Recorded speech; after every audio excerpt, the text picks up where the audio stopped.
안녕하세요. 나의 사랑하는 책입니다. 오늘은 리차드 백스터의 회개했는가를 소개하는 네 번째 시간이자 마지막 시간입니다.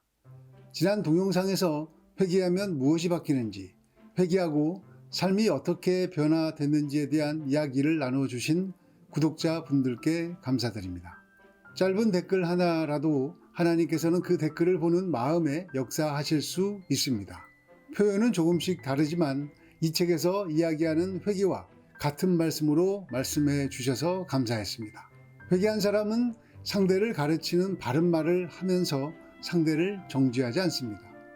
판단이 잘 되고 그 판단이 옳을 수 있지만 그 판단된 것을 그대로 표현하지도 않습니다.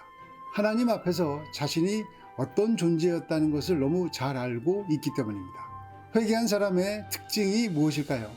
가장 큰 특징은 기쁘다는 것입니다. 철로역정을 쓴 존 버년이 종교생활하면서 충격을 받았던 장면이 바로 그 장면입니다.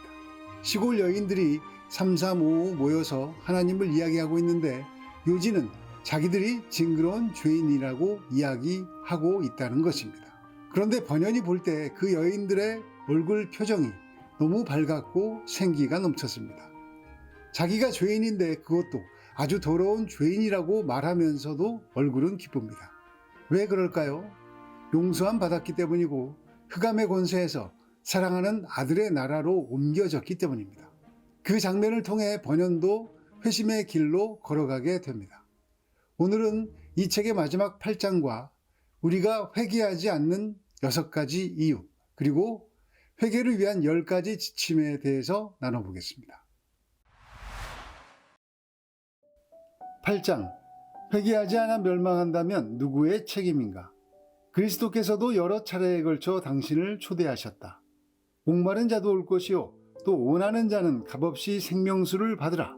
그러나 당신은 그리스도의 초청에 불평과 비난으로 응했다. 그러나 너희가 영생을 얻기 위하여 내게 오기를 원하지 아니하는도다. 하나님께서는 하나님 나라 잔치에 당신을 초대하셨다. 그러나 당신은 박과 소와 세상사 핑계를 대고 초대에 응하지 않았다. 악인이 멸망하는 까닭은 하나님께서 가르치지 않으셔서가 아니라 그들이 배우려 하지 않았기 때문이다. 하나님께서 부르시지 않아서가 아니라 그들이 하나님의 책망을 듣고도 돌이키려 하지 않았기 때문이다. 당신이 헐벗었을 때 어떤 사람이 옷을 주지 않고 굶주릴 때 먹을 것을 주지 않으면 당신은 그 사람이 모질다고 말할 것이다. 만약 그 사람이 당신을 감옥에 쳐놓고 구타하고 고문하면 그 사람이 잔인하다고 말할 것이다. 그러나 당신은 당신 자신에 대해 그 사람이 자행하는 것보다 수천 배나 더 잔인하고 무자비한 일을 저지르고 있다. 자신의 육신과 영혼 모두 영원히 타는 지옥불에 던지려 하면서도 자신의 냉혹함과 잔인함을 탓하지 않고 있다. 사탄이 악한 생각이나 말이나 행동으로 당신을 선동할 때 채찍질을 하거나 박차를 가하지 않아도 수월하게 뜻을 이룰 수 있다. 당신이 기꺼이 그렇게 하려고 준비하고 있기 때문이다. 당신이 악한 죄인이라는 또 다른 증거는 모든 피조물들과 하나님께서 은혜로 베푸신 모든 것을 당신 마음대로 사용하고 있다는 것이다. 하나님께서는 그 모든 것을 당신을 사랑한다는 징표로 하나님을 섬기라는 도구로 주셨다. 하지만 당신은 그 모든 것을 하나님께 대항하기 위한 도구로 육신을 섬기기 위한 수단으로 사용하고 있다. 당신은 하나님의 영광을 위해서가 아니라 자신의 식욕을 채우기 위해 먹고 마신다. 하나님의 일을 하기 위해서가 아니라 당신의 우상, 배를 섬기기 위해 먹고 마신다. 뽐내고 자랑하기 위해 비싼 옷을 입고 고급스러운 장신구를 착용한다. 물질과는 날로 가까워지지만 천국과는 날로 멀어진다. 하나님께서 건강과 기력을 주시면 이 생에서의 안도감만 점점 더 느낄 뿐 자신의 종말은 까맣게 망각한다. 때로 당신은 어떤 목회자의 유명한 설교집을 읽었다는 이유로 그의 설교를 들으려 하지 않고, 때로는 어떤 목회자가 유명한 설교집을 펴내지 못했다는 이유로 그의 설교를 들으려 하지 않는다. 하나님께서는 내 이웃을 내 몸과 같이 사랑하라 라고 명하셨다. 이 명령은 당신이 자신을 사랑한다는 사실을 전제로 하고 있다. 그러므로 당신이 자신을 사랑하지 않는다면 당신 자신만 아니라 온 세상을 파멸시킬 것이다. 나는 당신이 천국에 발을 들이지 못하게 되는 것이 싫다. 내 힘으로 막을 수만 있다면 막아주고 싶다. 그러나 내가 할 수는 없는 일이다. 하지만 당신은 할 수 있다. 한 번 더 묻겠다. 어떻게 마음을 정하겠는가? 회개할 것인가? 아니면 죽을 것인가? 내가 길에서 한 사람을 만나 저쪽에 구덩이가 있다거나 깊은 수렁이 있다거나 혹 강도가 숨어 기다리고 있다고 말하면 그 사람은 내 말을 그대로 믿고 돌아간다. 그러나 사탄이 숨어 기다리고 있다고 말하거나 죄가 잔뜩 웅크리고 덮칠 준비를 하고 있다거나 지옥은 결코 가볍게 여길 문제가 아니라고 말하면 그 사람은 내 말을 듣지 못한 것처럼 가던 길을 계속한다. 회개하지 않은 채 살다 그대로 죽으려는 이유 6가지. 첫째, 천성적으로 땅과 육신을 사랑하기 때문이다. 인간은 죄인으로 태어난다. 인간의 본성은 뱀의 본성이 최초의 인간의 본성과 반목했듯 하나님과 반목하고 또 경건함과 대립한다. 둘째, 암흑 가운데 있어서 들어도 보지 못하기 때문이다. 그들은 아무리 들어도 하나님이 어떤 분이신지, 그리스도의 십자가 능력이 무엇인지, 거룩의 영이 무엇인지, 믿음으로 사는 것이 무엇인지, 천국의 기업의 확실함과 풍요로움과 빼어남이 무엇인지, 회개가 무엇인지, 거룩한 삶이 무엇인지, 심지어 자기들이 누구인지 도무지 알지 못한다. 셋째, 회개가 필요하지 않다고 생각하기 때문이다. 그들은 다만 삶의 궤도를 약간 수정하면 된다고 말하며 자기들이 이미 천국으로 향하는 길을 걷고 있다고 생각한다. 진실로 회개한 적이 없으면서도 회개했다고 생각한다. 넷째, 육신의 노예가 되었기 때문이다. 그들은 이 땅의 것에 완전히 몰두하고 있어서 하늘에 속한 것들을 마음에 품거나 의도하거나 생각할 시간이 없다. 바로의 꿈에서 비쩍 마른 소가 살찐 소를 잡아 먹은 것처럼 이 비쩍 마르고 황폐한 세상이 천국에 대한 모든 소망과 생각을 다 먹어치우는 것이다. 다섯째, 악한 동무들의 풍조에 휩쓸리기 때문이다. 그들은 경건한 삶을 비난하는 친구들의 말을 그대로 믿고 경건한 성도의 삶에 쌀쌀맞은 태도를 보인다. 그들은 대부분의 사람들이 죄악 가운데서 살고 있으니 자기들도 그렇게 살아도 아무 지장이 없을 거라고 생각한다. 여섯째, 교묘하고 사악한 원수에게 농락을 당하고 있기 때문이다. 인간의 원수 마귀는 회개와 구원의 문제로 골치를 썩일 필요가 없다고 설득한다.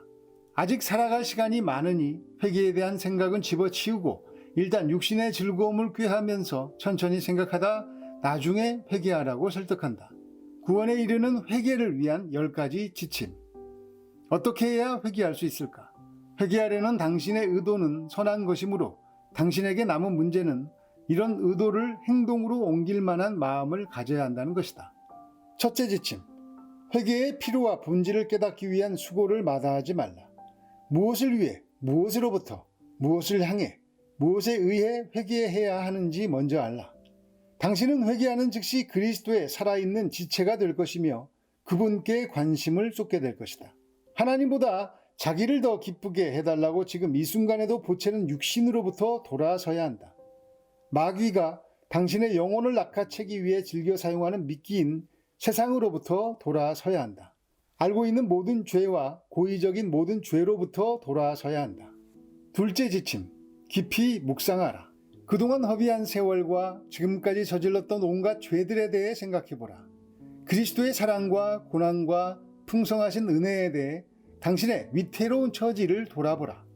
셋째 지침, 하나님의 말씀을 주목하라. 성경을 읽거나 성경을 적용하는 신앙 서적들을 읽어라. 성경 말씀을 전하는 설교를 경청하라. 하나님께서는 사역자들을 통해 사람들을 회개시키고 구원하신다. 넷째 지침, 쉬지 말고 기도하라. 당장의 가시적인 결과가 나타나지 않는다고 낙심하지 말고 날마다 부지런히 기도에 힘써라. 다섯째 지침, 죄에서 떠나라. 육신의 정욕을 부추길 소지가 있는 모든 장소와 기회들을 의도적으로 피하라. 뒷공론을 중단하라. 누군가에게 해를 끼쳤으면 삭개오처럼 보상하라. 여섯째 지침, 인간관계를 변화시켜라. 주님을 경유하는 사람들과 친밀하게 교제하며 그들에게 천국으로 향하는 길을 물어라. 일곱째 지침, 주님께 자신을 맡겨라. 영혼의 의사이신 주 예수 그리스도께 당신 자신을 온전히 맡겨라. 베드로는 다른 이로서는 구원을 얻을 수 없나니 천하 인간의 구원을 얻을 만한 다른 이름을 우리에게 주신 일이 없음이니라 라고 분명하게 선포했다. 여덟째 지침, 지금 즉시 회개하라. 오늘 회개하지 않으면 내일도 못할 것이고 그러면 앞으로도 계속 할 수 없을 것이다. 지옥 가장자리까지 접근했다는 것을 기억하라. 지금 즉시 거기서 빠져나와 당신 목숨을 보존하라. 아홉째 지침, 온전히 회개하라. 그리스도와 세상 사이에 양다리를 걸치는 것도 회개가 아니다. 어떤 죄와는 이별하고 어떤 죄와는 여전히 사귀는 것도 회개가 아니다. 10번째 지침, 단호히 실천하라. 하루는 이 마음을 품고 하루는 저 마음을 품지 말라. 회개는 당신 몫이다. 나는 하나님 역할을 대신할 수도 없다. 당신 눈앞에 천국이나 지옥을 보여주거나 새롭고 물은 마음을 줄 수 없다. 당신의 회개를 위해 내가 할 수 있는 일은 여기까지다. 회개하지 않고 사역을 잘할 수 있을까요? 이렇게 묻는다면 어떻게 대답하시겠습니까? 저는 잘할 수 있습니다 라고 말할 것 같습니다. 내가 주인 되어서 얼마든지 사역을 잘 감당할 수 있다는 것을 경험으로 알고 있기 때문입니다. 마음 중심에 하나님이 아닌 다른 것이 있어도 사역을 잘할 수 있습니다. 그럼 이렇게 물어볼까요? 회개하지 않고도 잘 믿을 수 있을까요?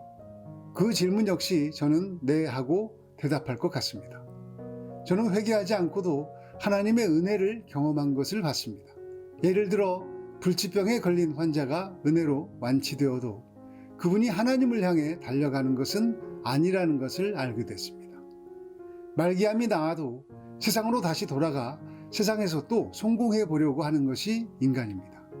인간이 어떤 존재인지를 알아야 회개하기가 쉽습니다. 그럼 회개를 정말로 줄여서 말한다면 어떻게 이야기할 수 있을까요? 예수님을 따라다니는 것도 아니고 주변에서 어슬렁거리는 것도 아닙니다. 십자가에서 예수님과 함께 내가 죽는 것이 회개입니다. 내 마음에 있는 그것, 예수님보다 중요한 그것, 내가 품고 있는 그 소원, 그것이 자녀이든 돈이든 성공이든 그것이 십자가에서 주님과 함께 연합해 죽지 않고서는 우리가 구원받지 못합니다. 그것이 주님께서 말씀하시는 자기 십자가일 것입니다. 자기 십자가를 지고 따라가야 합니다. 십자가에서 주님과 함께 죽고 주님과 함께 다시 살지 않고서는 죄인이라고 말하면서 얼굴에서 생기가 날 수는 없습니다. 위장할 수는 있겠지만 결정적인 상황에서 그는 하나님 아닌 세상을 택할 것입니다. 부자 청년처럼 슬픈 표정으로 주님을 등질 것입니다. 부자 청년에게 재산을 버리고 주님을 따르라는 말씀은 돈을 이웃을 위해 쓰라는 말씀이 아니었습니다. 마음에 1등 된 것을 버리라는 말씀이었습니다. 마음에 1등 된 것은 사람마다 다를 수 있습니다. 돈이 가장 위력적인 경우가 많을 뿐입니다. 이번 동영상 댓글로는 십자가에서 내가 죽고 십자가에서 내가 다시 살아 주님이 일하심을 보는 경험도 나누어 주시면 좋을 것 같습니다. 회개하고 복음을 믿는 하나님의 은혜가 여러분과 여러분 가정에 실제 되기를 예수님의 이름으로 축복합니다. 감사합니다.